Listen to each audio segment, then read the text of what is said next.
बिस्मिल्लाहिर्रहमानिर्रहीम।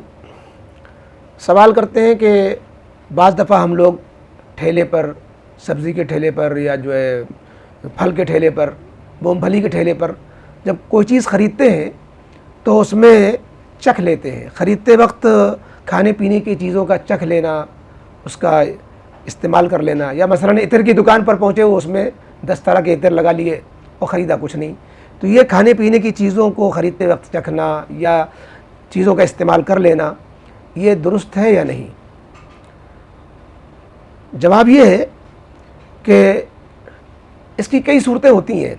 जो आदमी सामान ख़रीदते वक्त चीज़ इस्तेमाल कर लेते हैं तो इससे कोई ख़रीदना ज़रूरी तो नहीं हो जाता है।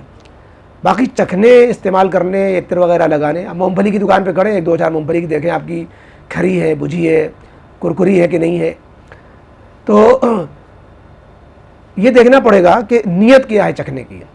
अगर सामान को टटोलना, उसकी अच्छाई बुराई को जानना, ये मकसद है कि चीज़ अगर पसंद आएगी तो ख़रीद लेंगे, और चीज़ ऐसी है कि उसको चख कर ही पसंद का आना ना आना चखने से ही हो सकता है, तो अगर ख़रीदने का इरादा है, इस नीयत के साथ चीज़ को चखा गया है ताकि चीज़ की अच्छाई बुराई खुल जाए, तो ऐसी सूरत में ये चखना, पसंद आए तो ख़रीदना ज़रूरी हो जाता है।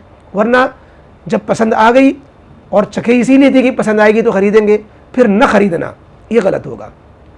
तो एक शक्ल तो ये बनी कि आपने इसलिए चीज़ को चखा कि पसंद आने पर ख़रीदेंगे, पसंद भी आ गई फिर भी आप नहीं ख़रीद रहे हैं, तो ये चखना गलत होगा। फिर तो उससे कहना चाहिए, सॉरी बोलना चाहिए, माफ़ी मांगना चाहिए कि हमने आपकी चीज़ चख ली, चीज़ आपकी अच्छी है लेकिन हम इस वक्त अब ले नहीं पाएंगे, या उसका बदल दे देना चाहिए कि भाई मैंने आपकी 5 पैसे की, 10 पैसे की मूंगफली खा ली होगी, लो हमसे 50 पैसे ले लो, 1 रुपया ले लो। एक शक्ल तो ये होगी। दूसरी शक्ल ये है कि ख़रीदने का इरादा ही नहीं है।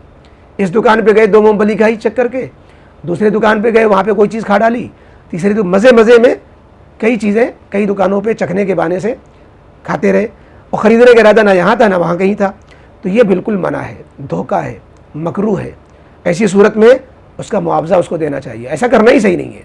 और एक शक्ल ये होती है कि चखा ख़रीदने के इरादे से लेकिन पसंद ही नहीं आई, जिसकी वजह से आप नहीं लेना चाह रहे हैं, तो इस चखने का कोई गुनाह नहीं है और ख़रीदना कोई ज़रूरी नहीं हो जाता है। चूँकि आपको चीज़ पसंद नहीं आई है इसलिए अब उसका ख़रीदना गुनाह नहीं है, पसंद आने पर आप ना ख़रीदते तो गुनाह होता। ये थोड़ी सी तफसील है कि जो हम लोग चीज़ें चख लेते हैं, तरबूज ख़रीद रहे हैं, खरबूजा ख़रीद रहे हैं, कहते हैं एक फाक काट करके दिखाओ, या कोई और चीज़ होती है, तो इसमें शक व शुबे में लोग पढ़ते हैं कि हमें चखना चाहिए था कि नहीं चखना चाहिए था, तो इसमें ये मसले हैं, इसका लिहाज करना चाहिए।